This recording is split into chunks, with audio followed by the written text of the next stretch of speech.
Hello and welcome to another Writer's Showcase. I am your host, Lord Captain Commander Dunn, also known as B. Malachi Dunn, and I am here with some wonderful guests, and I'm excited to bring them in. So let's start off with my coho. I running coho, Ost on the Transformers. Please welcome the Bard. Here's to the bard and I'm calling the plum. Here's to the beast and the rest of you scum. The cage is knocked in and the town is aflame, and it's ours for the taking, though you get the fame. Good afternoon, ladies and gentlemen. And we also have a couple other guests. First off, let's bring in our local commissar. Fataco!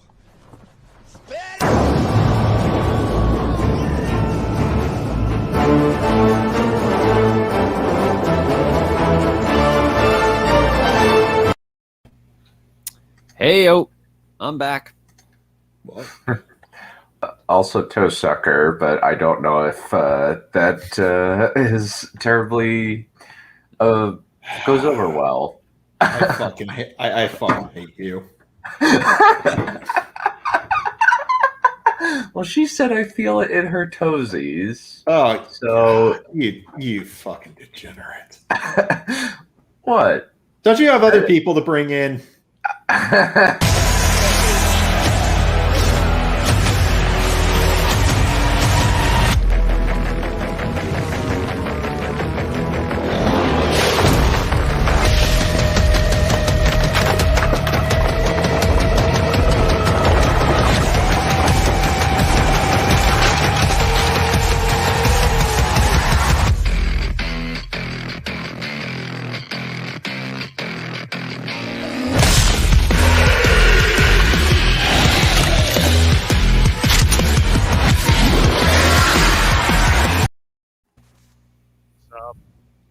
That was good. That was a good one. Funny thing, I was actually just playing the Ancient Gods DLC Part 2 earlier today. That Modded. is hell. Oh yeah. But it's modded with the brawler rules enabled. So I only get minimum health, minimum ammo. I don't get the chainsaw, and I have to use the hammer in order to in order to get my ammo back, which I can only get by glory killing and disabling weak points. So Again, sounds like hell. Yep. Yeah, It was fun though. I imagine it was. We have one Yes. more guest. Please allow in our good friend, the cat.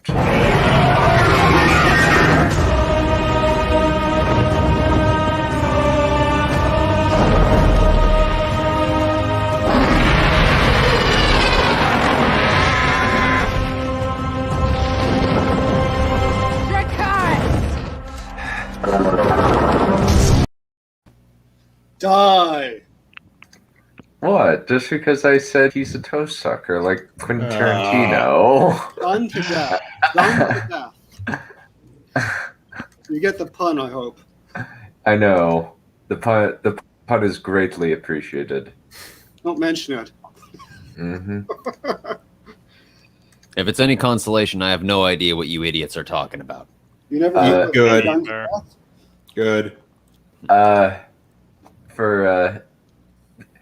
It's just that Becca and Tarek are dating, and she said, and that I feel it in my toes. He said it's the Bard's fault where they're late, and I just said, oh, so he sucks your toes. That's why I could feel it in your toesies. Shut up. Hey, man, don't kink shame him. Die painfully. Not cool, man. If he's into Thank you. If he's into Don't feet, mention he it. should be kink shamed. He should be kink shamed so hard that we end up sending him ablaze. Shame. Grab the flamer. Hey, man, make you sure should it's see the some of heavy the one. awful shit that greases my gears. You know, I actually, luckily, I can burn things. Alrighty. So, time constraints to anybody here. I have no time constraints. I have shifted to a later schedule. Oh, cool. Right. Sweet. I'll probably have to All get right. off by around 1:30 ish. What time Okay. is that for us? Depending on how my dad is going to be about this. Okay. And Okay. I have to. I'm gonna do things a little after 4. I'm gonna go and be AFK. I'm still gonna be here, but I'll be the way I usually am. Alrighty. I don't have a time constraint per se, but mine is a bit longer this time because it's a crucial point in the story. So it's about like 4,000 words, 14 pages. Okay. Dear Double God. space, granted. I need to get on to Smudcast at 3. So let's do that. So let's have Wasia and Balerion first. Mhm. And then we'll go Carl and then Tarek and then me. Sound good? I can do that. Okay. Okay. All right, go for it. Let's do this. All right. All right. So who's going first? I think it's you. You. All right. Well, before I read this out, sorry if this one feels a little bit longer. I kind of had to, I kind of have to put in the ending for the previous chapter into this one, as well as the original content for this one. So, yeah, I'm just gonna go ahead and start reading right now. She was pinned down as they clawed at her flesh and dug their teeth into her chest. Lucia screamed and writhed, desperately trying to throw them off herself. Then a plasma round whirled up and zipped through the air, vaporizing her assailants. Lucia whimpered, feeling the spray of their warm blood splatter over her exposed torso and face. She wiped it off her face, catching her breath and watching Sapphire walk up to her. Her rifle was pointed downward, at Lucia specifically. She could see the scars running across Sapphire's now bare torso, thanks to her suit having been torn to shreds in the fighting, all of which only added to the dread Lucia felt in her heart as Sapphire gave her a deathly glare. She walked up by Lucia's side, snarled, and stepped onto Lucia's bleeding chest, worsening the wound and the pain. "You pathetic bitch!" she shouted, rubbing her foot deep into Lucia's wound, trying to mix in the dirt. "A fucking whipper? Overwhelmed by just 3 animals?" Lucia, groaning, tried to get Sapphire's foot off her, but instead it was kicked in the head. Sapphire continued, stepping on her chest and kicking her side. "Not even other soldiers! You're a fucking worthless, hoary class was designed to take on entire companies on their own, and you can't even handle 3 animals?" She lifted her foot off the whimpering and writhing Lucia before delivering a kick to the face. Sapphire's eyes swelled, her voice cracking. "To think Danielle's died saving a worthless bitch like you." She walked away, leaving Lucia curled up on her side, sweat beads slipping onto her wounds, exacerbating the pain. Her body shuddered from the breeze that now blew across her exposed from the breeze that now her entire torso was exposed to the elements, and she was forced to dwell on Sapphire's words. The moment replayed in her head, the exact instance where she was hit and maimed, and how Danielle saved her. Would she have noticed that thing if I wasn't downed? It replayed again. The instant between Danielle rescuing her and the beast attacking appeared closer in time. She gritted her teeth and got back to her feet, taking her arms off her once bleeding chest. She took a look at herself, her body stained with the smudges of with smudges of red, with minor marks where the cuts were made. Her eyes darted to her blood-covered forearm, then picked up her weapon and continued walking through the marsh with Sapphire. The sun was setting. Lucia could barely make out Sapphire's form in the dark and in the mist. Her legs were sore, her knees hurt, and her head ached, yet she carried on. Saw a flash out the corner of her eyes, a purple color. Glancing to her side, she spotted another woman in the distance, fighting off something. There was from the fiery wire she swung around with such elegance and grace, Lucia could tell she was another whipper. The purple light of her blade illuminated her curvaceous figure and the forms of hunters. Lucia, startled, watched the black-haired woman fend them off, cutting them in half with precision and grace until the last one fell. She retracted the blade and looked in Lucia's direction. She felt her heart stop, unsure if the woman had seen her or not. Eventually, the purple flames went out, and the woman's form became obscured by the fog. Lucia blinked, uncertain if she was seeing things or not, before ultimately deciding to continue through the marsh, following Sapphire. Who was that? And it clicked in her head. Those were hunters. She was being chased by hunters. And she won. A smile crept on her face, feeling a spark of hope lit deep within her heart, until someone grabbed her arm and jerked her down. She came slamming down onto a splintery wooden log laying in the marsh, her eyes darting to find the contemptuous Sapphire staring at her. Keep your head down, she whispered angrily. Lucia, confused, looked straight ahead, her eyes slowly widening. It was a fortress. No, it was a complex. A temple. No, a fortress. Braziers were lit with baleful white flames as more of the mantis-like creatures patrolled its perimeter. Above, the lemurs lunged from treetop to treetop, some even carrying the bodies of fallen Dominixes. Dios míos! How are we gonna kill all that? Her eyes tracked back to Sapphire, who had a crazed look in her eyes. She snarled, with tears streaming down her face. I don't expect you to understand, Wes, but frankly, I don't give a fuck. We're killing them all. Now. Lucia's eyes shot open. She shook her head. Have you fucking lost it? She whispered. If they so much as catch a glimpse of us, we'll be swarmed and turned into mincemeat. Shut up, Sapphire snapped.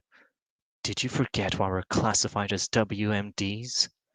Lucia, feeling her interior cave in, shook her head. A savage grin formed on Sapphire's face. Good. Let me show you why. She stood up from cover and discarded her rifle.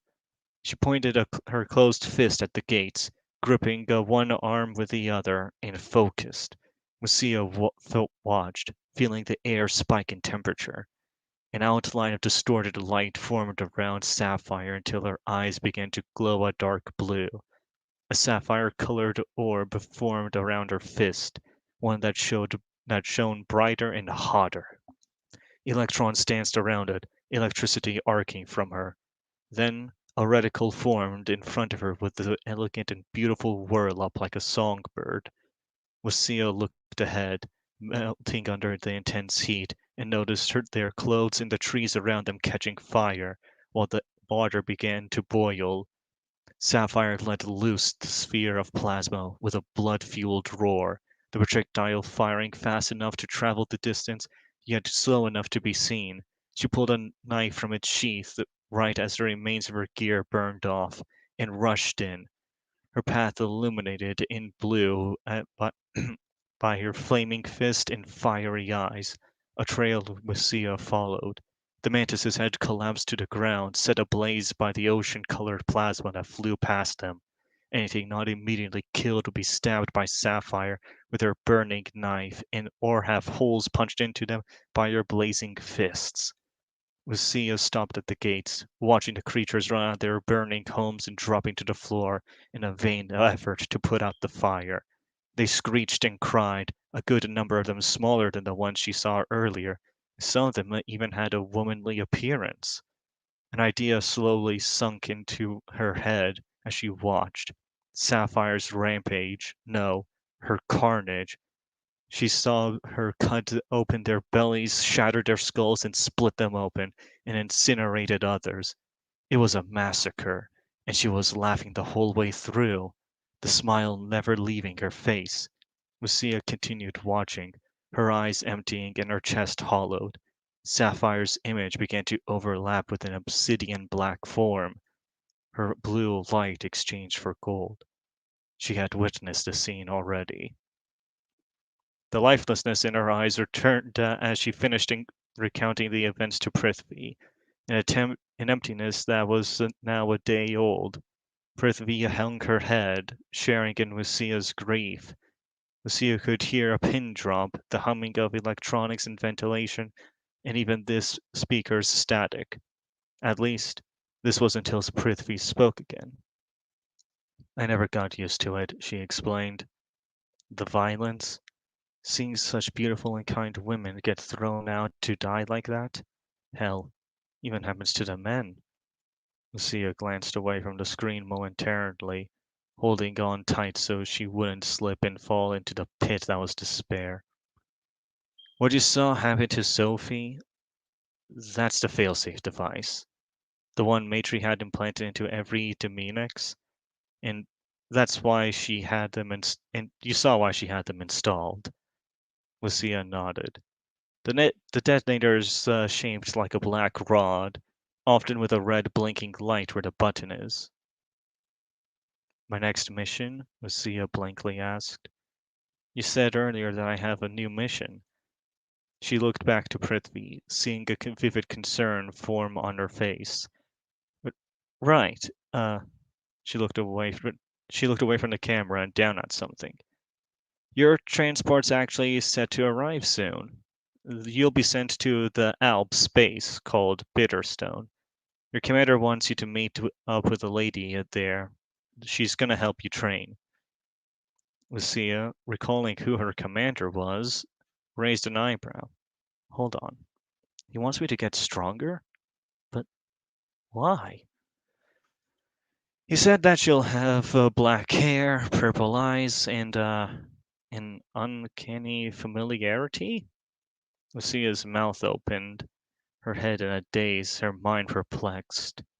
Regardless, the transport will take you to a pass that leads directly to a specially designated entrance for you. You're to go through that pass in no other route.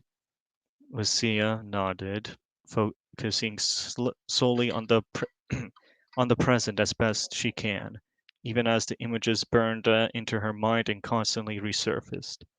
Her eyes tensed, her eyebrows drew together, yet she nodded. Yes, ma'am. Prithvi smiled. Please, just call me Prith. Lucia smirked temporarily, but smiled nonetheless. Anyway, until we meet again, Wiss, spread your wings, and may your passion keep you warm in the darkest nights. The words echoed in her head again, sounding more like a distant memory than anything else. Lucia wrapped her arms around herself. Even with the invo suit, her high body temperature, the snow, the snowflakes cut through her like so many knives. Ankle deep in snow, Lucia continued trudging through the snowy pass. Her throat thrashed by the cold, her skin long since frosted, and her breath visible as smoke.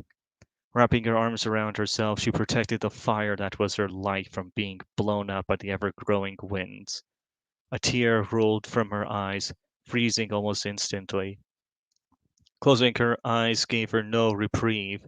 The terror on the redhead's face, Danielle's decapitated corpse, and a look of insanity on Sapphire's face, and the mask of the hunters, all appeared in her head. Reaching back even further only revived memories of Jaliel and Jareen, and how helpless she was against them. Lucia cried, her tears freezing in mere seconds. Then the lids of her eyes opened. The air felt colder now, and the peaks ahead darker. It just keeps going, Lucia whimpered. The gust of wind nearly forced her back. Is this even the right way? Did I take a wrong turn? Ignoring the dreary sight of the near black sky and the vast white field before her, Lucia closed her eyes again. Don't worry, Wes. It'll all be over. Malik's probably on his way right now.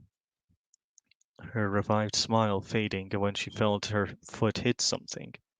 It was hard, but not nearly as hard as the ground. Her eyes opened, and her already short breath had reached critical. It was a half-eaten woman, one with features too similar to her own. She wasn't decomposing, yet her youthful and beautiful face still preserved. No, not yet. Yet the rest of her body was ravaged, likely devoured. Lucia could feel her heart beating faster than before, a strange rush of warmth coursing through her. I'm going to die out here. She teared up, looking ahead and finding bodies hidden amongst the snow. Moving a hand over her mouth, Lucia held back the defrosted tears and kept going, disregarding a demonic black metal frame perched at the center. It would be hours now, Lucia shivering to her bones. She tuned out the sound of howling winds, having heard it for so long, so much so that when she heard a distant roar, she almost ignored it. Wait a second, she realized, noticing a shadow just up ahead. This has to be a mirage, right? Lucia continued, dismissing it, almost laughing at it. There can't really be that this big thing that her breathing became frantic. She shook her head. No, please God, no! She began to cry, hearing the thudding of the beast approaching her. She saw its form come into view, its fat, ugly, ape-like body. Its skin was a thick black leather like that of a polar bear, with some of its white fur stained red. Its hands boasted long, vicious nails, and its slacked jaw showed its rows upon rows of carnivorous teeth. Its blackened eyes fixated on Lucia, the hulking beast coming closer. Shivering in more ways than one, Lucia felt a powerful urge run up her throat, and she let it out, shrieking louder than the winds. The beast roared and charged her. She raised her arms, feeling the wind blast against her chest. It didn't make a difference. The creature knocked her aside, the cold nearly numbing her to the pain. Lucia moaned and quivered as she laid in the snow. She rolled over to pull out her whip. She was too slow. The beast had thrown her onto her back and pinned her arms to the ground. She could see it more closely now. The humanoid facial features. Its breath was hot and moist and putrid, and it was beating against her. Lucia's eyes were wide with terror, feeling its drool drip onto her as its mouth hovered over her. She cried, kicking it with all its might, but the beast didn't let up. Get off me! She screamed, trying to wrestle herself free, all to no avail. It was too late. The beast's jaws closed on her, its teeth sinking into her flesh. She screamed again, jerking her head back. Its teeth slid side to side like a saw, trying to cut through her. She felt her warm blood spill out onto her cold skin. Lucia brought her head down, watching the creature feast on her, tears streaming from her eyes and her nerves firing rapidly and sharply. Please, I don't want it to end like this. She looked up, catching a sight of something in her periphery. It was a purple burning dagger.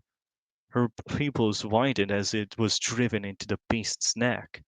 Jolting back, it roared in burning pain and fury, throwing off his attacker. Lucia caught sight of her, but barely. She could tell the woman had black hair and was primarily uncovered. The creature charged her, attempting to rush her down and pin her to the floor. Yet she was nimble and light on her feet, ducking and dodging the beast, slashing open its hide. Moaning and groaning, Lucia got back to her feet, her body still bleeding. She took a glance at herself, seeing the wound slowly seal off, and breathed a sigh of relief. Holy fuck!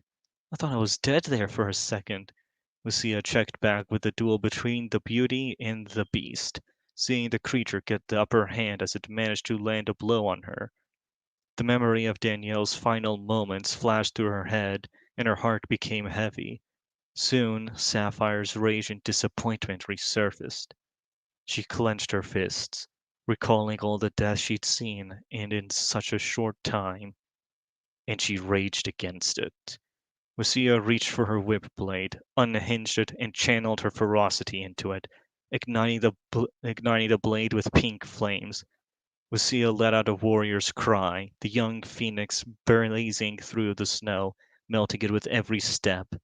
Then she swung at the beast, which turned to face her. The black-haired beauty noticed and shouted, Kick his ass, Rosa! Her soothing voice reached Lucia's ears as she landed the first blow, cutting of flesh and burning fur.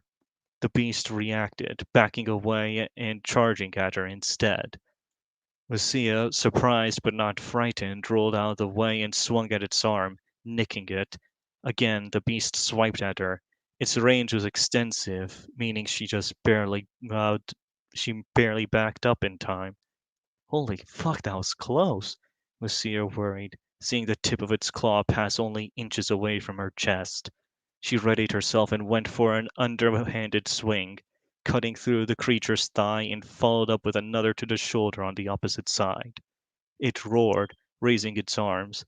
Lucia sidestepped and sidestepped to the downward slash from the abomination, but failed to see the other claws swipe at her.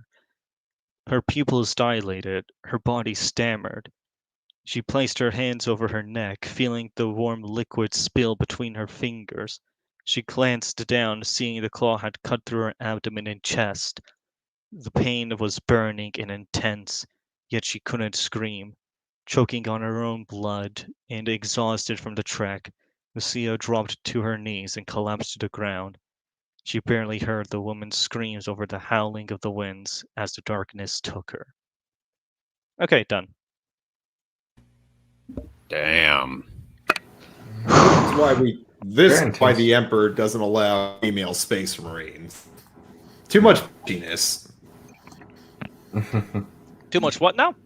Too much bitchiness. Okay.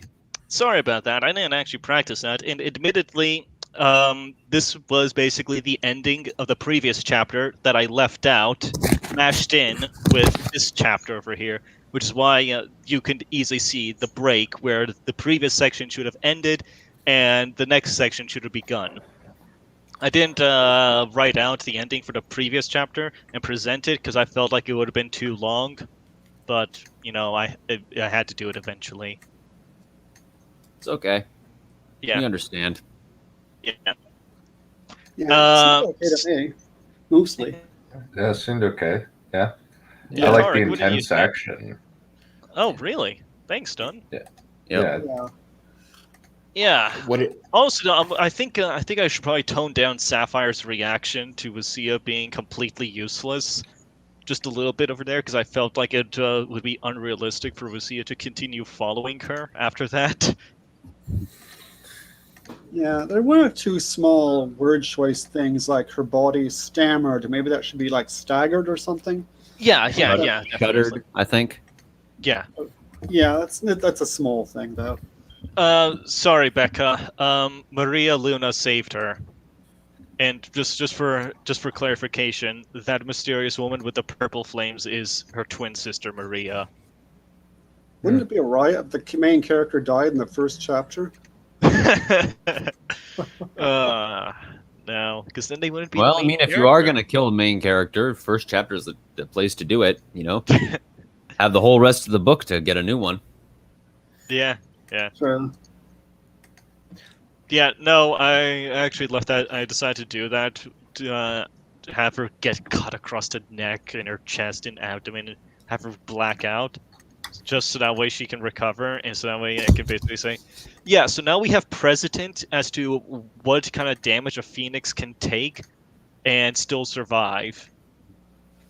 Or you know, pull a Mass Effect 2 and have a shadowy evil organization spend billions of credits of resources to bring her back. Or do Gandalf the White.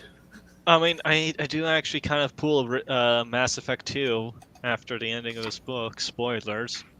When it's kind of like, except it's not a shadowy evil corporation, just shady. I would do what I feel what Terry Pratchett would do. Go through the entire chapters talking about this one character the entire time, and then as the last sentence for the chapter say, "But this is not the character we will be focusing on for this story." Waste 12 pages. Oh You get 12, 120 pages. I imagine they would drop the book after that. I don't know. I think they'd be curious, like, okay, where are we going with this? Yeah, I do love Terry Pratchett. I quite like his We Free Men series. That's my favorite of his books. I'm sorry.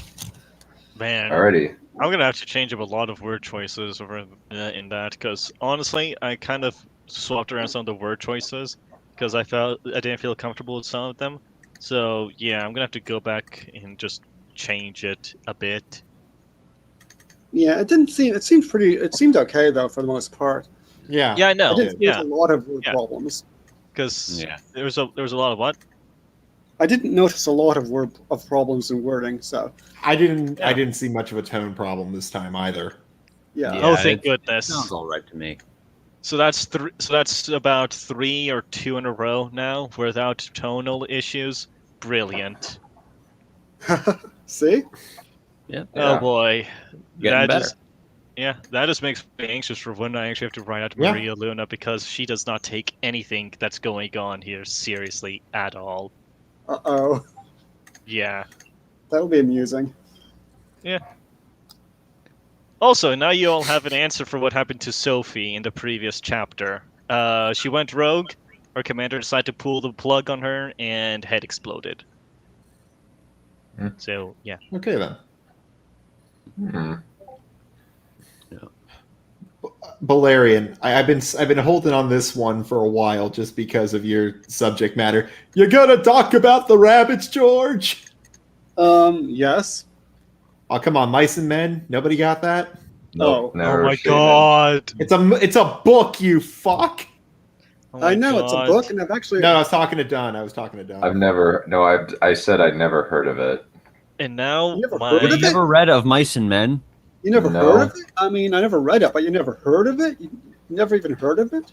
Tarek, you I just thought everyone you- read that in like high school or something. Yeah. I was Sorry. homeschooled. We didn't have to read stuff like this. We read Three Musketeers. There's Oh. Count of Monte Cristo, Okay, Yeah. fair enough. or / Wheel of Time. I didn't have to read of Mice and Men, nor did I have to read Catcher in the Rye, or I didn't- many other other quote unquote classics, because my mom didn't care. She was like, "Read these other books; they're better." Mm. Catcher in the Right. Rye was not. Catcher in the Rye didn't really sound all that interesting, or it really wasn't that great of a book. Yeah, I mean, I don't think I've ever actually read those books, but at least I know they exist. Here's my top 3 I books that I had. bullshitted my way through Catcher in the Rye. We had to read Yeah. it for an assignment, and nobody in my class was really interested in it. I mean, it's No. just some kid wandering around New York, complaining that everything's phony. Yeah. Here's You- my the top- Yes. I have a This top is playing 3. to talk to you a lot. I mean, I they sucker you in with the notion that like the guy who shot John Lennon was carrying the book in his pocket when he shot it, and you think, oh, this is like some kind of darkly seductive information hazard or something, but no, it's just Nah. some kid bitching. This is For proof of 200 a CIA CIA psyop. Mm. Or I don't know, maybe this book is what secretly turned me into a communist. 20 Maybe. years later. Well, we'll Anyway, see. Valerian, I believe it is your turn. All hail the communist rabbits. Okay. Hoorah! Vataku. Okay. Basically, in this chapter, we explain how the communist rabbit warren began, and then after that, the secret agent from the other rabbits comes to try to free some does. Does being female rabbits. Okay. Chapter 13. This chapter got a lot of exposition, but we had the robots do it. That immerses the reader and stuff, not like when the narrator says too much, that's boring. And also, this way looks less hegemonism. OMG, WTF, LOL, exclamation point, blah, blah, blah, blah, blah, blah, blah. Was that actually written? I have to know. Most of that was actually written, yes. Including the blah, blah, blah, blah, blah stuff. Was that actually written? Those are exclamation marks and numeral ones. Okay, Oh just my wanted. God. I had to know. I had to know. I apologize for interrupting. No, that's all right. Okay. General Woundward got it dispossessed to humans and Elils, that's predators, like killed his parents, and he got like rescued by a nice human who like fed him and stuff. But I'm not gonna be hegemonized with a velvet glove and stuff. I'm blowing this joint. So he escaped. So he's post-colonial, and he joined a warren, and he's like, I'm your power structure, dudes. Because nature abhors a vacuum and stuff, and there wasn't a power structure, so he became one. And he's like, I got to do an ideology to shore up the power structures here, and also I got to co-opt the stronger robots so they'll be on my side. So he's like, hey, dudes, the common good is what I say it is. And it's that we hide from the humans. They're totally public enemy number one. So we're moving to Alfalfa or Africa or whatever. And I got a system where the humans can't get us until we turn into Ubermenschen and can own them. But first, we got to become a power structure. So do what I say. And he won their loyalty by like protecting them from Eldars, that's creditors, and helping dig and stuff. And he picked the likeliest lads, like Tolkien calls them, and made them Auslösers, that's officers, and gave them privileges, and they're totally co-opted. And he made an ideology called Woundwardism, which says we rule. Which says he rules, beg your pardon. Pardon me. And he come up with the marks, so the rarebits are split up into, so that marks, wait, I'm sorry. And he comes up with the marks, so the rabbits are split up. That makes them easier to control and to keep hidden. So it's called Marxism, and he invented the Politburo. That's the council of the smartest robots, and the smartest of all was Snowdrop. And he come up with the idea that the marks would separate, so diseases and like conspiracies and stuff wouldn't spread, and also the warren wouldn't get like bigger because it's harder to hide. It's called Marxism in one warren. But Woundwort didn't like this because he couldn't get more power, so he like invented the wide patrols, and explored and killed dangerous animals. And if they found rarebits, they made them join the warren or at least become members of Rabbintarn. So they got to do things like Africans do because they're hegemons. But like I said, they co-opted them by making them owls, that's officers. So they took berries and used them to smear patriotic slogans on like the borough walls. But lately there was some chinks in the hegemonism because those were getting an attitude and we're starting to question like straight white male dominance. Like Uma Narayan says, the development of a feminist like perspective that is like committed to anti-essentialism, both about women and about cultures, as an urgent and like important task for a post-colonial feminist perspective. Apply this insight to alfalfa dose is totally urgent as an erratum, dudes. But anyway, we are doing Woundwortov's perspective, which is totally negates the validity of any other ideology or source of power. So from that perspective, the dose was bad because they mise en question if Africa ruled or sucked. And the Auslösers weren't considered as cool as before because people thought they were boring and corporate and stuff. Dude. OMG, WTF, LOL, exclamation. And then these like wandering robots came in and claimed to be an embassy. That's crap because it implies other legitimate centers of power exist, and they fooled the officer Bugless and got away, and we got to demote him And then a couple of other officers got killed by a fox that was after another robot that appeared out of nowhere. And it turned out there was a whole bunch of robots. We got to get them because our ideology is we're the only robot power structures, said Woundwort. Pardon me.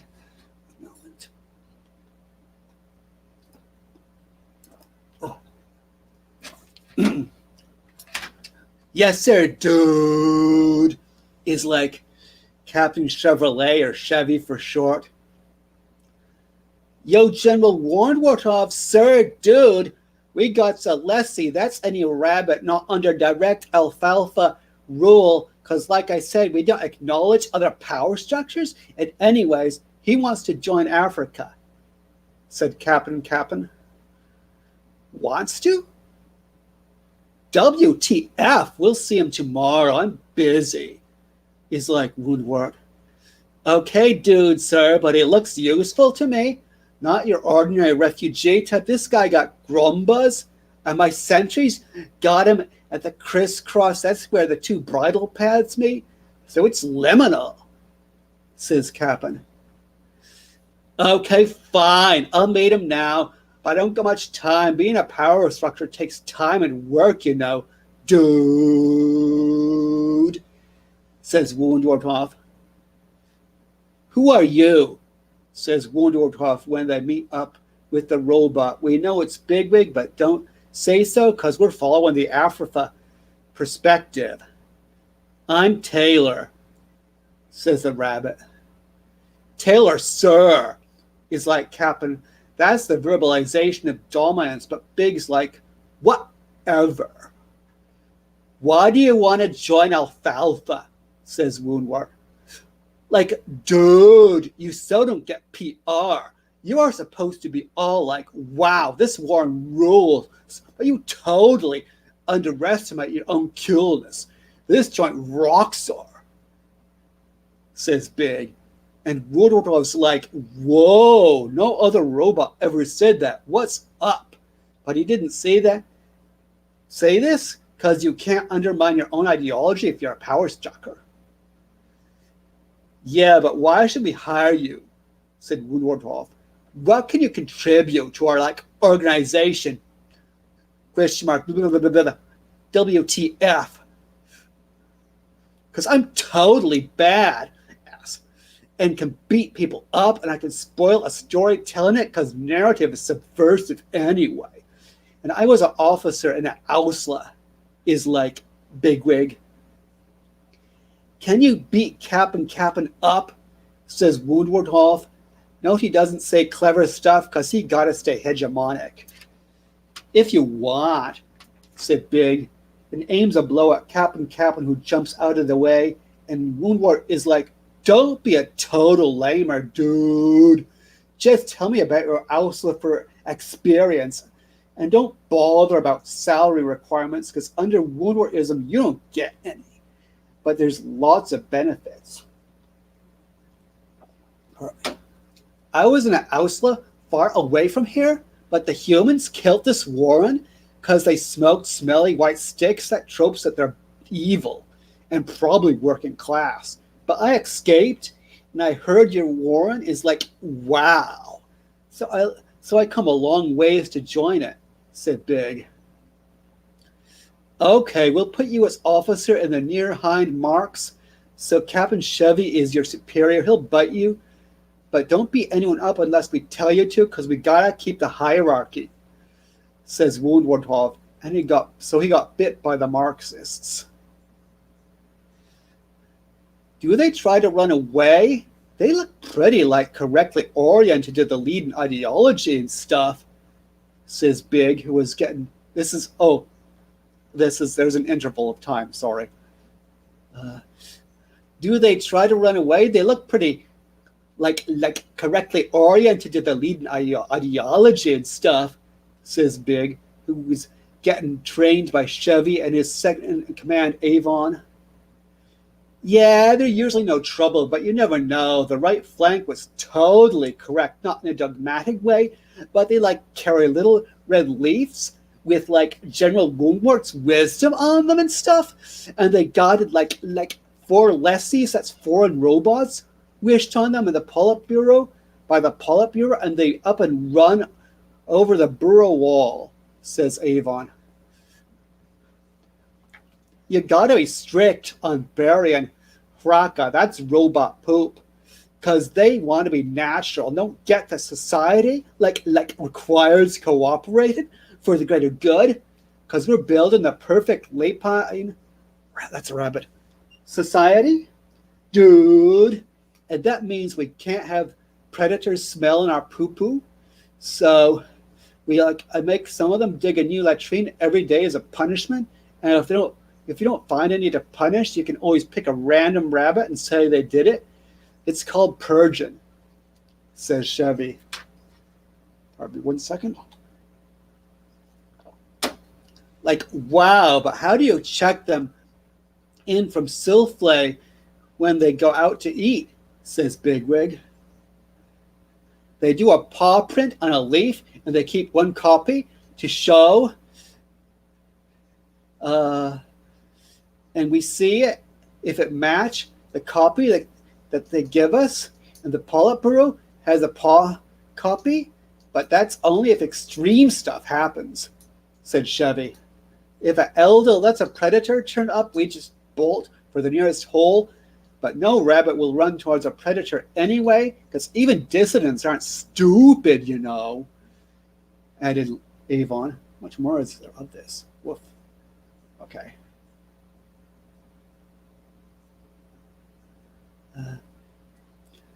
Your security measures are like way awesome, dudes, says Big, but like French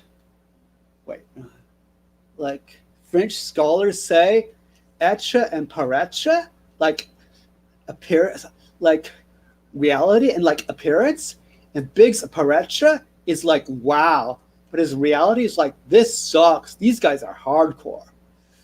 Okay, dudes, time for Silflay. Check their paw prints and make sure they only eat in like Politburo approved places, says Chevy.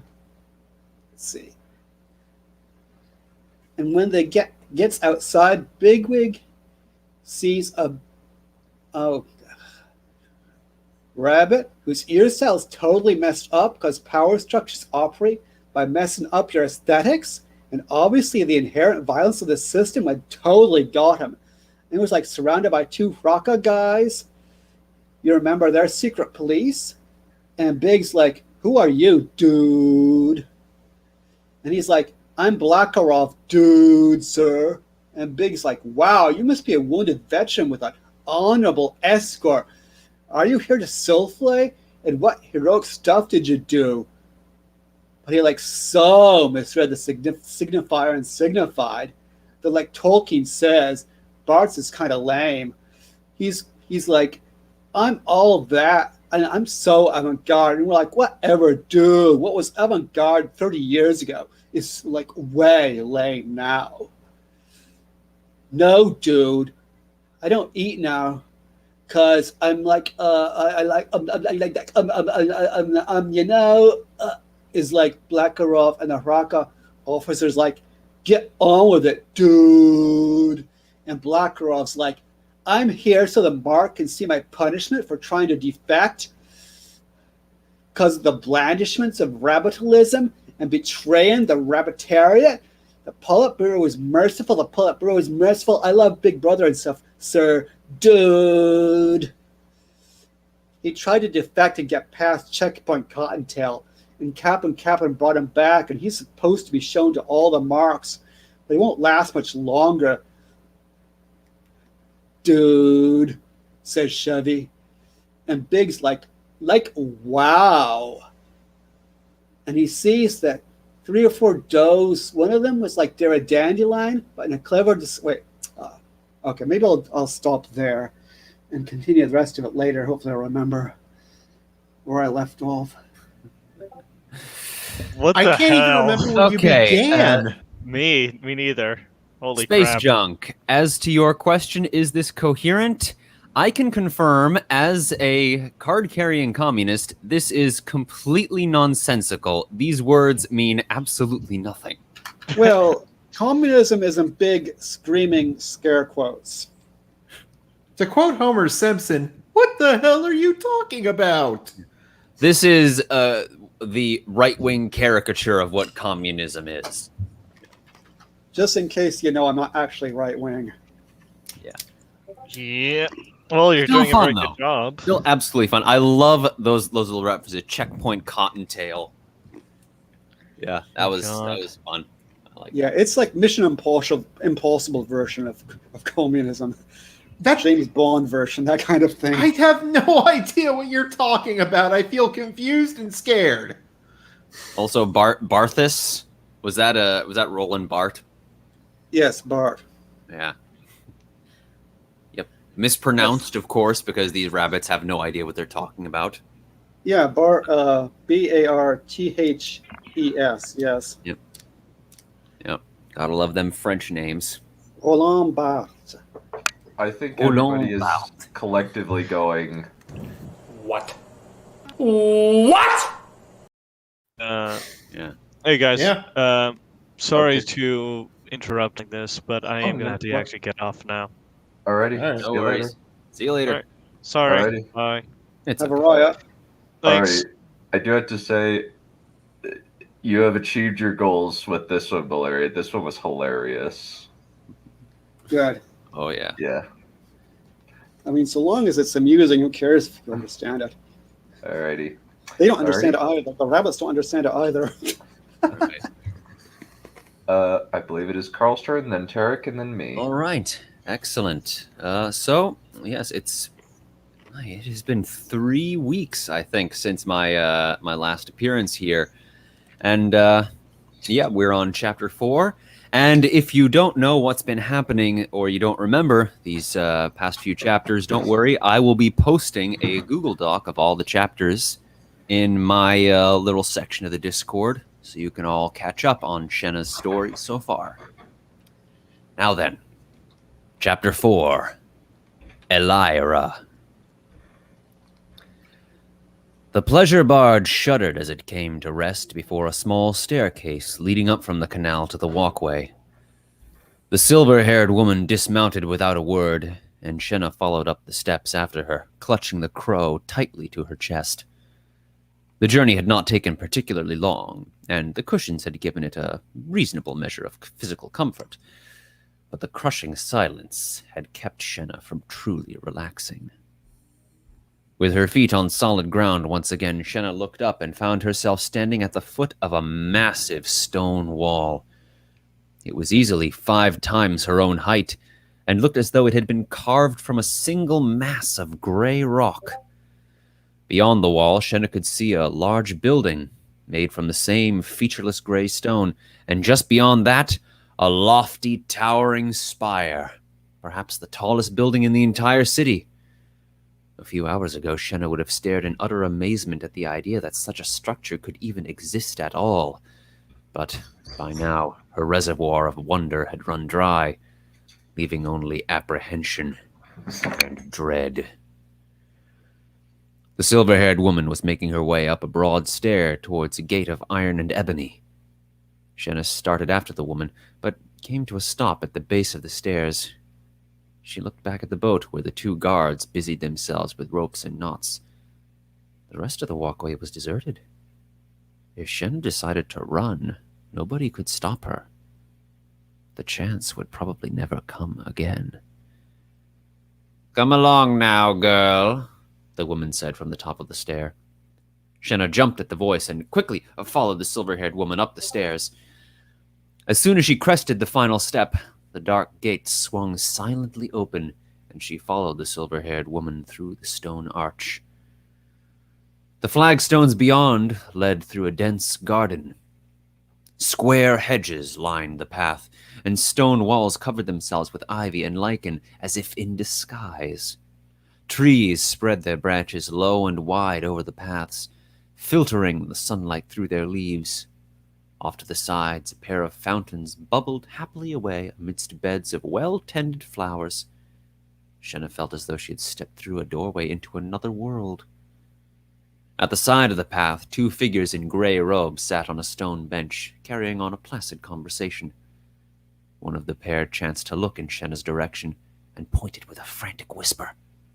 The conversation winked out in an instant, and both stared in silence as Shenna passed by, though she couldn't be sure if they were looking at her or at the crow. Shenna followed the silver-haired woman through the garden to another building. Another short stair led up to a shaded stone walkway behind a line of columns, and right at the center stood another black doorway, notably smaller than the wall gate, but no less imposing. The silver-haired woman raised a large metal knocker and struck the door with a deep, booming note. The door swung silently inward, and Shenna followed the woman inside.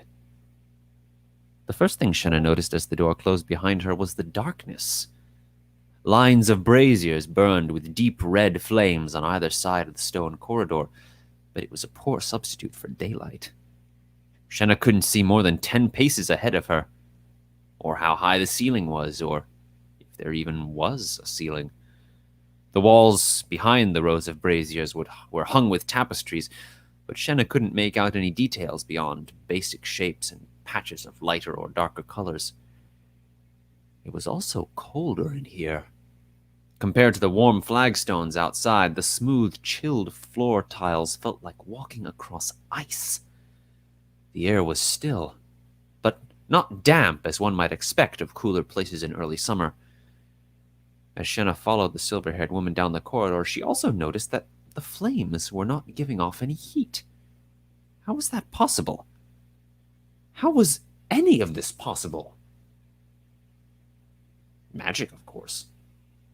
What a stupid question that would be. Right, then, the silver-haired woman said as they stopped at the intersection of two other identical hallways. Here is where we shall part for the time being. There is a side chamber over there.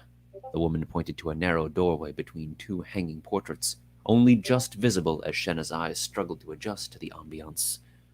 You are to wait in there until someone comes to collect you. Yes, mistress, Shenna said with a quick bow. Mistress was probably appropriate for the situation like this, and she turned toward the side chamber. One more thing, girl, the woman said before Shenna could leave. Give me the bird. Shenna looked down at the crow in her hands. It looked back up at her, its flickering purple eye clearly visible through the darkness as it cocked its head to the side.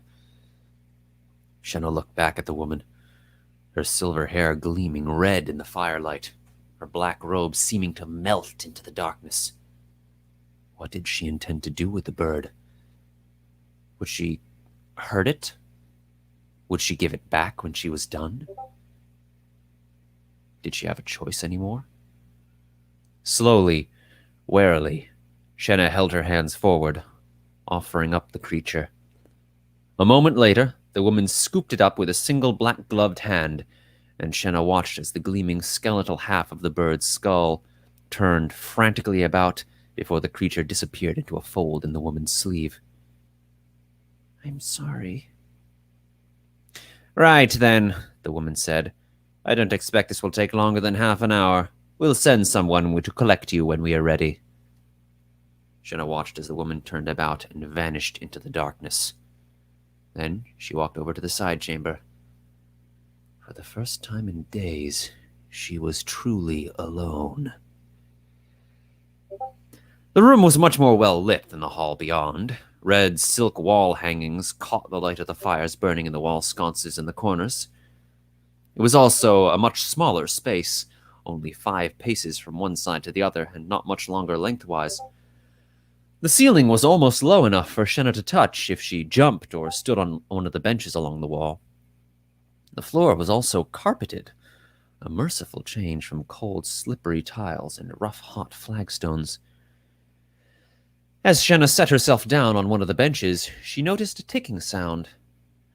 A swift glance around the chamber revealed a clock standing beside the doorway. It wasn't the first clock Shenna had ever seen. She wasn't completely unsophisticated. There were a few clocks back in Riverwatch. Shenna had seen one of them a few years back while making a house call with Mistress Marana on a particularly wealthy family. Well, wealthy by Riverwatch standards. Shenna recalled being amazed by the device, with dozens of questions about how it worked and what all the little gears did and what the symbols meant. And of course, she recalled the mistress of the house shooing her out the door without answering even a single question. This clock was far more grand, of course, with elegant carvings flowing across its varnished hardwood surface, and gold and ivory inlays for the symbols. But given everything she had seen of Accra so far, the clock was probably the least expensive thing in the room, if not the entire building. Soothed by the steady heartbeat of the clock, Shenna relaxed and waited patiently for about a minute before getting back up, and she began pacing aimlessly across the chamber. This was the second time now that she had been stuck in a room with nothing to do but wait. At least this time she wasn't going to be executed. At least, she hoped not. In the opposite corner from the clock, Shenna noticed an ornately carved table upon which sat a bowl full of what looked like green grapes. Shenna shrugged and crossed to the table and picked out a small bunch, and she began popping the little green orbs into her mouth. They were sweeter and juicier than any other grapes Shenna had ever tasted, but she was more impressed that they even existed at all. In Riverwatch, grapes didn't ripen until much later in the season. What kind of magic had made these grapes ripen before their time? Before long, the entire bunch had vanished into Shenna's mouth. And then another bunch. And yet another. There was a soft sound from the doorway, and Shenna nearly choked on the grapes she was eating. She whirled about, hiding the rest of the bunch behind her back. Someone else had entered the chamber. A girl, about her age, with gleaming blonde hair and a wide silk gown, probably light blue, but it was difficult to tell in the light. Well, it was much too fine for a messenger, so this probably wasn't for her. The girl strode across the room, placed herself elegantly atop the bench, and began smoothing out the folds in her dress, without so much glancing in Shenna's direction. Shenna carefully slipped the bunch of grapes back into the bowl, while slowly chewing and silently swallowing the one in her mouth. The food had probably been put there for the benefit of the guests like her, but without a specific invitation, it was best to play things safe. And besides, she'd already eaten quite enough. Shenna crossed the room and sat down opposite this new girl. If nothing else, it would be nice to have someone else to talk to while she waited, instead of having to... "I'm sure you know better than to sit in the presence of your betters." Shenna blinked. The other girl still seemed engrossed with the wrinkles in her skirts, or at least so it seemed. "I'm sorry?" Shenna ventured. "Did you want to say something?" "Are you deaf, girl?" the other girl snapped, throwing her hands down in a great huff. "Stand up and show a proper respect." Was this some strange Accra custom that she didn't know about? Shenna shrugged and got to her feet. Probably best to play along with the locals until she understood things a little more. "Finally!" the other girl spat and returned to fussing over her dress. "And how did you ever let yourself get into such a wretched state? Off to the washroom with you now, girl, and see that you make yourself at least presentable." Shenna turned towards the door, but stopped after only one step. "I don't know where that is." What even was a washroom, anyhow? Some strange local luxury she hadn't encountered yet? "Honestly now, girl," the other girl groaned. "How long have you been here?" "A few minutes," Shenna admitted. "I was told to wait in here." The other girl glared. And then her expression softened, and she gave off a musical laugh, like a set of expensive wind chimes. "Oh, dear me. You must indulge me, darling. I took you for a chambermaid." Shenna stood and stared as the other girl went on laughing. There was certainly something she was missing about this whole situation. But what? "Oh, sit down, the girl said with a dismissive gesture. "I imagine this must be dreadfully embarrassing for you, darling." I have the pleasure to be Elira El Shandaval, 4 Jewels of Lirin and Cleth. But you may call me simply Elira. And who are you? I'm Shenna. Shenna, Elira repeated, as if expecting something more. Just Shenna. Only one name, Elira mused. Dear me, how exotic. And where exactly is it that you hail from? I judge from your accent that you're certainly no local girl. I'm from Riverwatch, Shenna said. I don't believe I'm familiar with that province, Elira said. Oh, but the world is vast. Surely there are places even I have not yet heard of. Is it an especially wealthy region? I don't think so. Oh, well, I suppose that it's good that they're admitting some less fortunate candidates, Elira said. I don't doubt there are a few worthy gems hidden among the dross of society, and it's encouraging to see that they're making an effort to seek them out and bring them here. Shenna nodded along carefully. And where is here exactly? Elira blinked. You don't know? Nobody's told me anything yet, Shenna said. Come to think of it, this was probably the longest conversation she'd had since arriving in Accra. Oh, well, they probably just assumed you already knew, Elira said. This is the citadel of the Magisterium, that magnificent order of the most noble and wise among the free city of Accra, sworn to steward the ancient secrets of magic and to pass these honorable disciplines down to the most worthy among each new generation. So, this is a school? Shenna's eyes began to light up. An academy, Shenna darling, Elira corrected. Far more prestigious and grand than any mere schoolhouse. And we're going to learn to be witches? Shenna said, barely able to contain her delight. Oh, dear me, aren't you just precious? Elira laughed. Shenna, darling, you can't learn to be a witch. Oh, Shenna said. Is it something you have to be born with? Oh, you really don't know, do you? Elira said. One cannot learn to be a witch, because once one begins to learn, one necessarily ceases to be a witch. You see, that's the term one uses for a woman who performs magic without any formal instruction. You know the sort, I'm sure. Some presumptuous little peasant sow off in the back country who scrapes together a bit of herb lore and puzzles out a few clumsy incantations and suddenly thinks she treads the paths of destiny. Pathetic, don't you think? Yes, of course. Shenna nodded along, mostly so as not to seem like a naive little country bumpkin. And yet, the more thought she gave it, Mistress Morana had always been rather pompous and overbearing.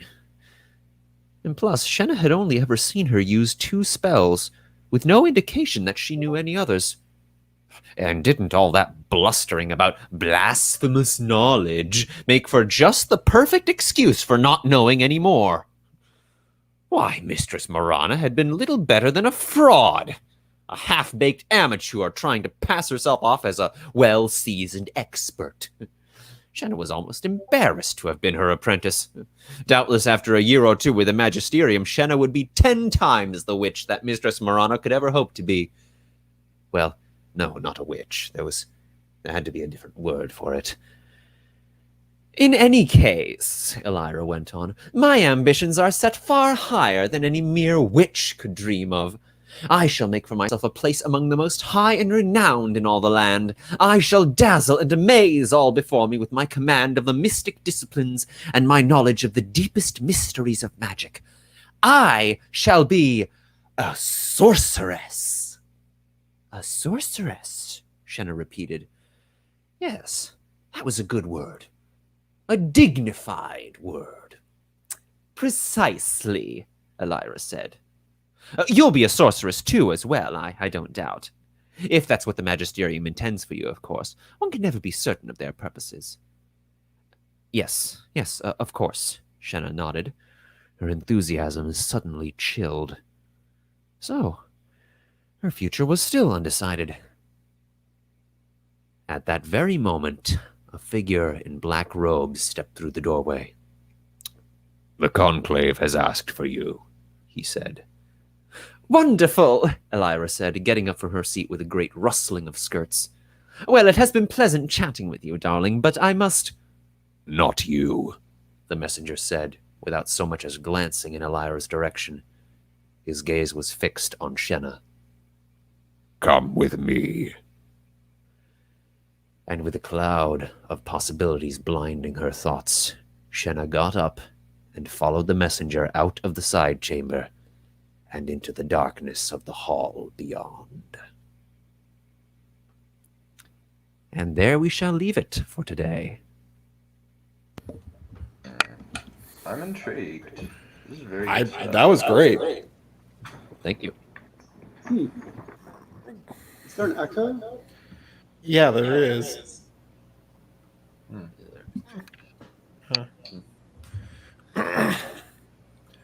Yep.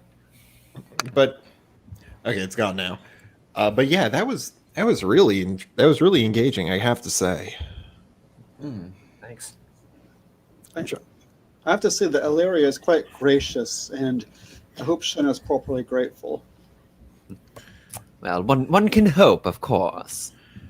I quite like the city person and country person dynamic. Oh, that angle was really good. Yeah. Yeah, that and the whole. Obviously, one is more aristocratic than the other one. Yeah. I have to. Sorry, go ahead.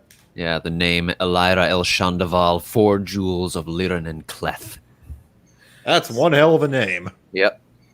Yep. And Shenna only has one name, just like Aviana.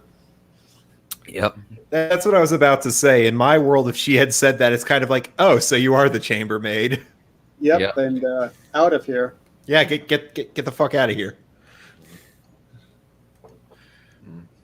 I'm a little worried about the poor bird, though. Well, we'll see him again. Probably as a corpse. Well, I mean, it's a corpse now. Well, I Or meant worse. further as a corpse. Yeah, or worse. Alrighty. I mean, it is coming back. I mean, I did say that he gets a name later, which we haven't met. So in order to get the name, he's going to have to come back to Shenna in order for her to give him the name. Yep, he has to have a happy ending in the end. Thank you, Johan. Alrighty. What do you say? Oh, okay, good. Sorry. Alrighty. Tarek, I believe it is your turn. You have about 15 minutes. Can we go with that? You're killing me here, Don. Yeah. Like, I told you this one was long. Like, I told you this one's about 14 pages, and it has to be all read, otherwise it loses the punch. Yeah, why only 15 minutes? I thought it was like the maximum was like 20 minutes. True. If I'd known that, I would have gone. I would have cut off my rabbit thing short sooner. Okay, we can do 20 minutes, and I'll just read 10 minutes. I don't think it should. I don't think it's very. My thing is the second half of something, so it shouldn't be too long. So go for it. Okay. Just a quick recap from last time. When we left off, Aviana met with the Chancellor and everything after the fight she had in the courtyard, and the Chancellor basically said to her, I want you to join our organization. And Aviana agreed, and that's where it leads us today. All right. So the Chancellor opened the door to the courtyard and walked out into the night as Aviana watched from the doorframe, slowly peeking her head out and surveying the area. She closely observed the rooftops of the surrounding buildings and then the courtyard, looking for any kind of movement. Once she deemed it safe, her attention went back to the Chancellor, who was waiting on the other side. Giving one last cautionary glance, she sprinted to where the Chancellor was standing. What was that about? The Chancellor questioned. I didn't want to be caught off guard again. The Chancellor chuckled softly as he knelt down and ran his fingers over the courtyard floor. After a moment, they latched onto something, and he pulled his hand up. Suddenly, the ground opened, revealing a hatch and a ladder that went down deep into the earth. You go first, the Chancellor said, scanning the area as he held the hatch open. Aviana frowned as she looked into the hole. It was deep and dark with no light to be seen at the bottom. Climb down, the Chancellor commanded. Hold on, I lost my. Aviana turned to face the man and saw his stern gaze rivaled even the harshest of Guardian instructors. Her body reacted before her brain could as she turned around, put her hands on the ground in front of her, placed her boots on the top rung, and slowly began to descend the ladder. As she descended, she tilted her head upwards in time to watch the Chancellor closing the hatch as darkness blinded her, then doing something to it that made a loud clicking. Suddenly, she heard the sound of additional feet and hands descending. Aviana trembled as she continued to descend slowly, taking caution with every step, the soft whimpering from her lips echoing all around her. She heard another click above her that made her stop and shut her eyes tightly as her heart began to race. Suddenly, she could see light from behind her eyelids. When she opened her eyes, she looked up and could see the Chancellor holding something with a flame bouncing inside, illuminating some of the tunnel. That make you feel better? The Chancellor called out. Yeah, thank you, Aviana called back, feeling relieved at the presence of light again. While it didn't illuminate the entire ladder, it made it possible to at least see each rung underneath her feet. After what felt like an eternity, she arrived on solid ground and stood off to the side, waiting for the Chancellor. As soon as the Chancellor arrived, he thrust the light source at her. Hold this. Aviana took the object by the handle and observed it. It was a bronze lantern with an oil mantle where an orange flame danced in the center. Don't just stare. Give me some light, the Chancellor ordered. Sorry, Aviana apologized as she got close to the Chancellor, the light illuminating the area around him. See the thing. She saw the Chancellor taking what appeared to be a wooden torch off a holder in the wall with a cloth wrapped around the end. He then took something from the floor, and Aviana heard a splash as she began to smell the sweet and soury scent of lamp oil. Hand me the lantern, the Chancellor commanded, curling his and gesturing his hand towards himself. Hold on. Aviana stepped forward and placed the handle into the Chancellor's hand. She watched as he slowly placed the torch above the flame, only to jump back as the torch's head erupted in fire, illuminating the tunnel far better than the lantern ever could have. As Aviana observed the tunnel, she noticed smooth, yellow and brown stone, the like of which she had never seen, surrounding her and making up both the wall and the floor. The cave's walls were strange. They weren't consistent. They weren't a consistent size, and instead, they thinned and curved. They thinned and widened at odd places. She gently placed her hand on one of the walls and felt how oddly smooth the texture was as her hand glided across. As she took a breath, she noticed that despite the beauty, there was an odd musky smell to the area that was similar to mold. What is this place? Aviana asked. This is known as Silion's Labyrinth, the Chancellor answered as he extinguished the candle in the lantern and picked up the torch. These caves run throughout all the city. They're incredible, Aviana responded. But who's Silion? I have never heard of that attendant before. That's because he's not an attendant. He's the one who discovered the cave system. But no more questions. We must be going, the Chancellor said as he began walking through the tunnel. As Aviana followed, she noticed that despite being empty, the tunnel was alive with noises, from the occasional echo of dripping water to their footsteps echoing, and the occasional screeching of bats, or the splashing of a puddle they had to trek through. She also noticed the odd shapes of the cave's tunnel was causing the Chancellor to duck under low-hanging spikes on the ceiling, or turning his body sideways to get through thin arches. Aviana in awe at the large, smooth spikes coming out of the floor and occasionally connecting to the ones on the ceiling, as well as some of the stone walls looking as though they had melted. As they continued deeper into the tunnels, she noticed diverging pathways leading in different directions, with some leading deeper into the earth.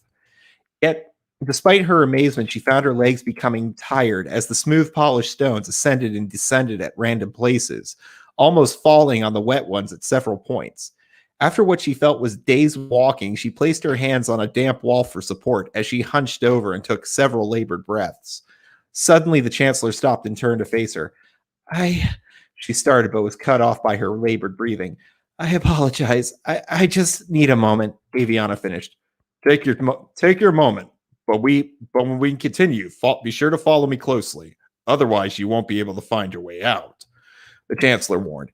Yes, sir, Aviana responded, her panting echoing through the tunnel, mixing with the dropping of water and splashing tunnels. Once Aviana caught her breath, she collected herself and noticed that other than the dripping water and the occasional screeching bat, there was another sound. It sounded like a torrent of water rushing over their heads. It was also then that she noticed this area in particular was wetter than the others. No, sorry. It was also then that she noticed this area in particular, more so than the others, had much more dripping water all around her to the point where it was sounding like rain.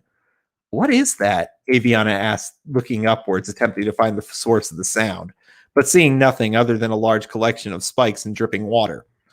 That is the Melkor River, the Chancellor responded, sounding somewhat amused by the question. We're under the river? Aviana replied excitedly, her voice causing her voice to echo through the tunnel. Keep your voice down. Sometimes other people find their way into this cavern, and we don't need anyone following us, the Chancellor said sternly. Aviana nodded and went silent, listening to the water flowing over their heads as they continued their march through the caverns. The further they traveled, the less coherent the path became, making many twists and turns, so many that there was no way Aviana would ever be able to find her way out on her own. After what felt like another day of walking, they had stopped at a dead end that looked like a collapsed wall. She turned to the Chancellor, concerned, but if he saw her expression, he didn't acknowledge it. Instead, he lifted his hand and began to touch the wall to his right. Suddenly, she heard a loud clicking noise, followed by the sounds of rocks falling. She grabbed the Chancellor's shirt and squeezed her eyes shut tightly, whimpering, not caring if he heard. Suddenly, the rumbling stopped, and when she opened her eyes, several bright lights began revealing themselves as the cavern wall rose from the ground. The Chancellor looked down at Aviana and nodded to her fist, which was still gripping his shirt tightly, wrinkling it. She felt her face turn red and warm with embarrassment before letting go. Excuse me, my lord, she apologized, bowing her head. As she looked into the opening, Aviana found herself staring in a corridor made of gray cobblestone. The Chancellor stepped forward first and placed the torch into an empty brass holder just beyond the opening and gestured for Aviana to follow. She walked inside and saw the Chancellor hit something, causing the stone barrier to fall and slot itself against the opening again. He nudged the stone once and nodded before running down the corridor. Unlike the cavern floor, this one was flat and even, and the walls were consistently spaced, with a curved ceiling giving the corridor a circular appearance. Aviana inhaled as she expected to now taste the familiar scent of mildew and mold, yet the air was clean. What was more interesting was she could hear what sounded like running water coming from deeper in the corridor, along with their footsteps clacking against the stone. She noticed that every few feet there was a bronze lantern hanging from the wall. Though their light was weaker than the torch, it was sufficient enough to light the hallway. As they came to a fork with additional paths to her left and her right, she noticed the lantern's light were unable to reach the adjoining hallways. She stopped in the middle of the fork and looked towards the corridor on her right and felt her heart begin to race. She could see nothing other than an eternal void stretched before her, and hearing what she could have sworn was a smacking noise. The longer she stared, the more tense her body became, as though she was expecting something to jump out at her. What are you doing? What are you doing? The Chancellor called out, his voice echoing and breaking her from the trance. I'm sorry, I'm just...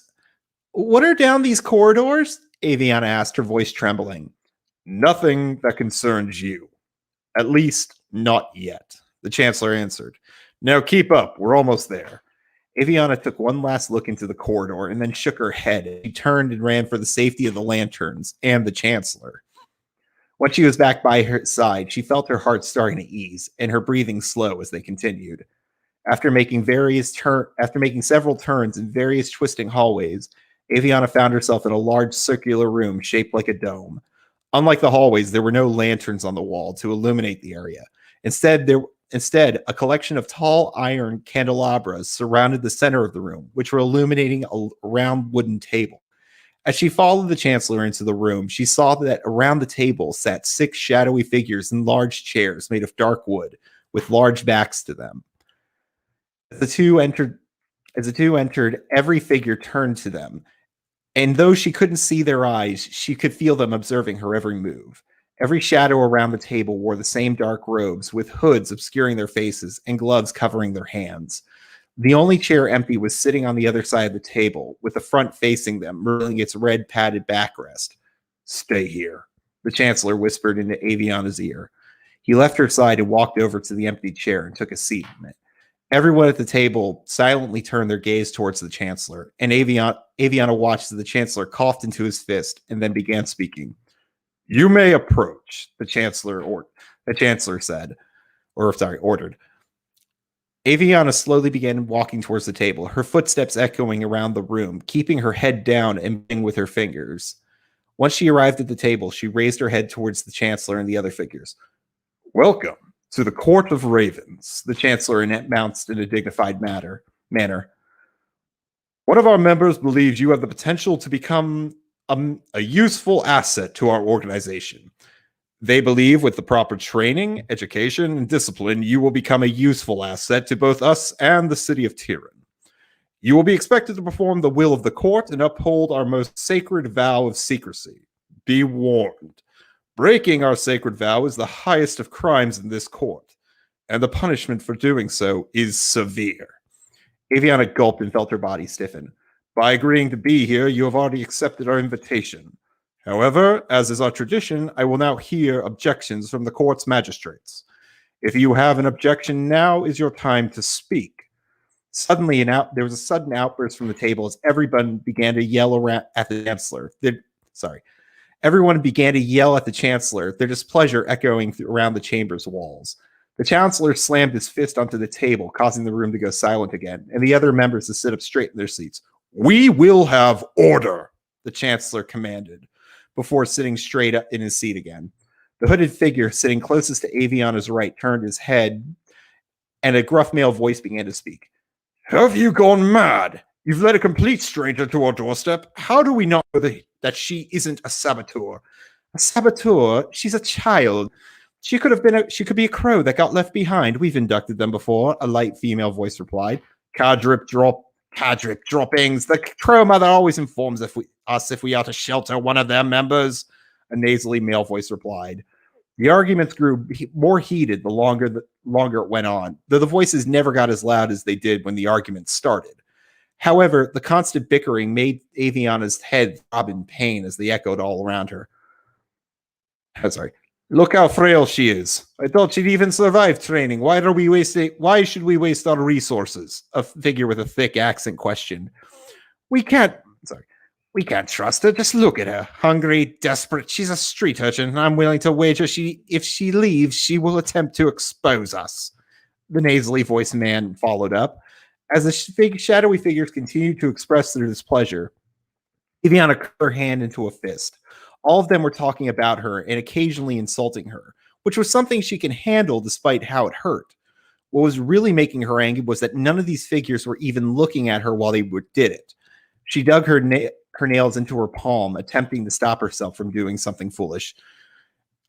It's like, enough of this, Lord Raven. Why is she who would nominate a malnourished child, let alone an orphan street urchin?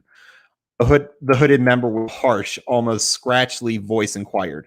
The Chancellor raised his hands again, and all arguments ceased. The Council is questioning your motives, Cormac. So tell us, why did you nominate an outsider? Suddenly, a figure stepped out from the shadow where the candelabra's light could not reach. As the figure stepped into the light, his features became clear. He was a tall man with short chestnut hair and a similarly colored beard, both of which were starting to grow gray on the side. He was a middle-aged man with blue eyes and a strong chin she could see from under his beard. He was wearing what appeared to be some kind of black armor that covered his torso and legs. It was an armor she had never seen before, but it appeared very flexible since he was moving around with such ease. He had two black gloves covering his hand, with one behind his back, and a black belt around his waist that held many different pouches on it. Though the man looked familiar to Aviana, like she had seen him before, but she couldn't place where. After a moment, she stared deep into his eyes and saw the familiar pair of icy blue eyes. Suddenly, she was struck by a revelation and could feel her face going pale as the spot where her head had been struck began to throb. Cormac, you're the one who has suggested this child join? The figure with the nasally voice cried out. I did. Cormac answered, his voice failing to give any indication about his feelings at that moment. Please, tell us your reason for nominating this child, the Chancellor asked, looking somewhat curious himself. 2 nights ago, I was proctoring an initiate's final test. Now, as is tradition, we ensure our mercenaries are on watch and offer a reward to anyone who can catch our initiate. The girl may not have caught him, but she did see him and give chase.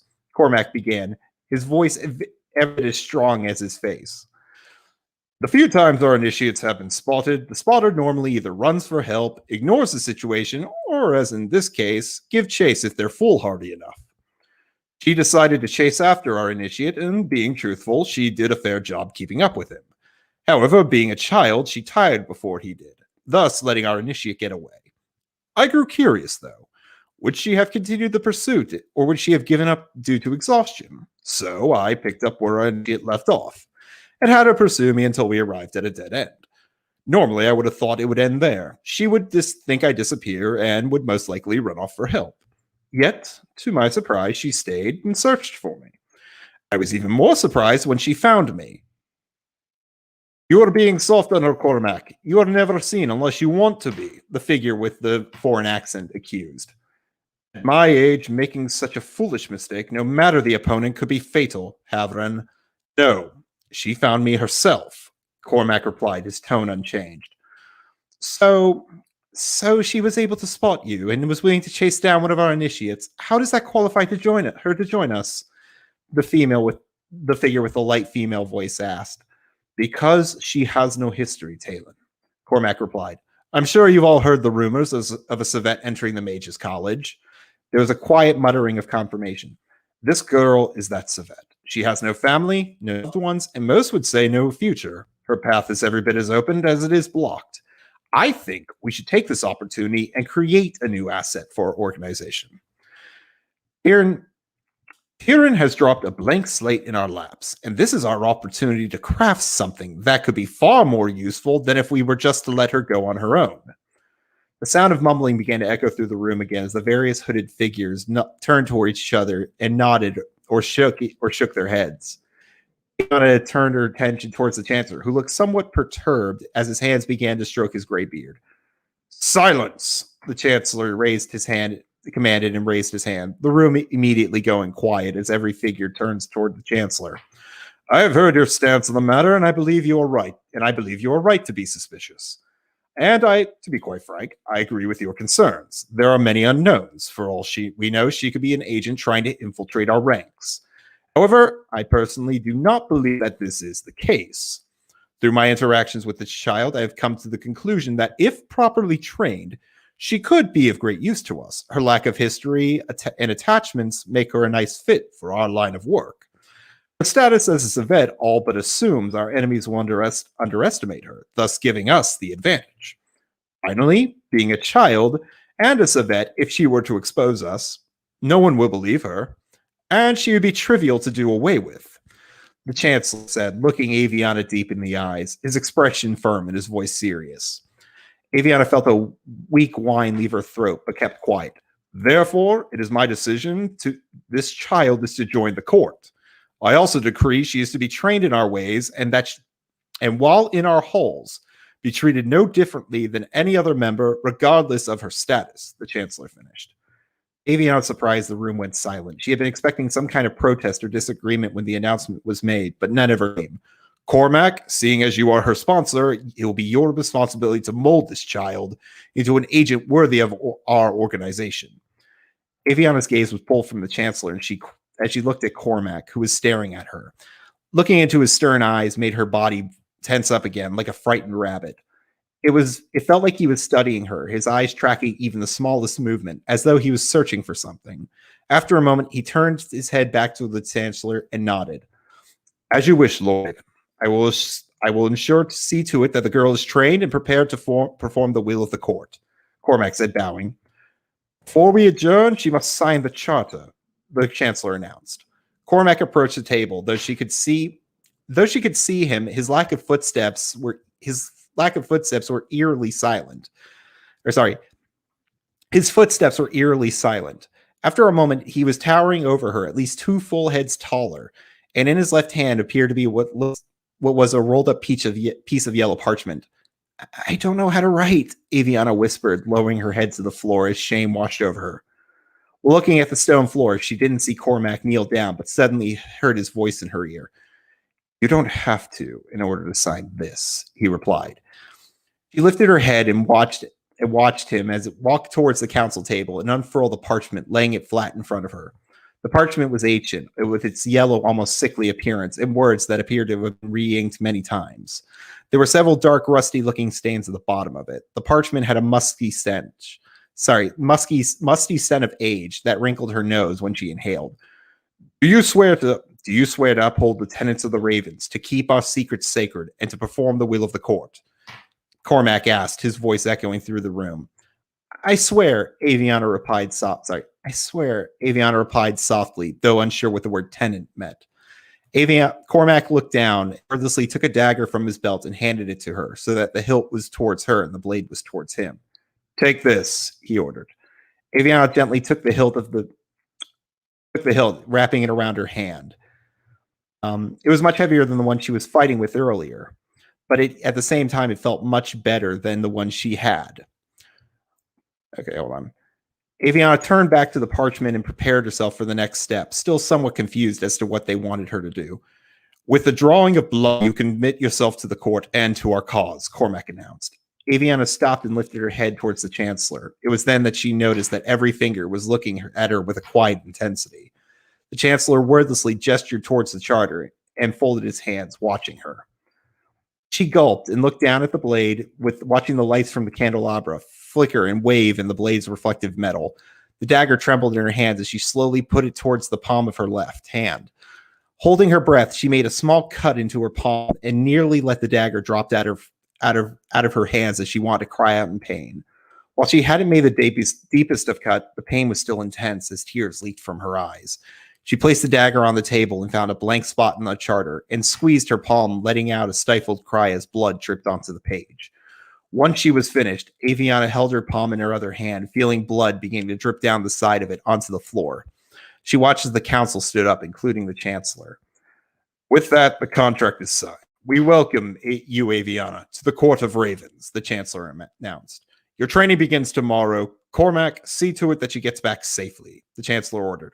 All the hooded figures at the table turned and walked into the shadows, disappearing from sight. The Chancellor approached Aviana and Cormac. Without a word, he turned towards the table. He carefully rolled up the charter and placed a black ribbon with the Raven sigil in the middle, similar to the one on her coin. The Chancellor bowed as he finished before he, too, disappeared into the shadows.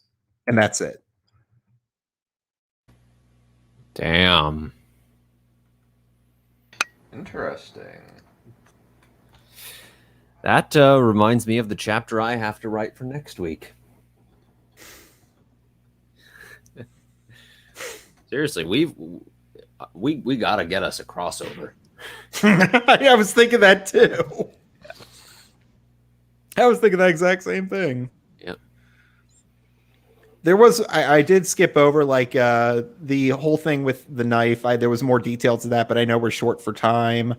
But there was more to it. Like, it was a much better quality knife than the one she had. It was better balanced despite its lack of flair.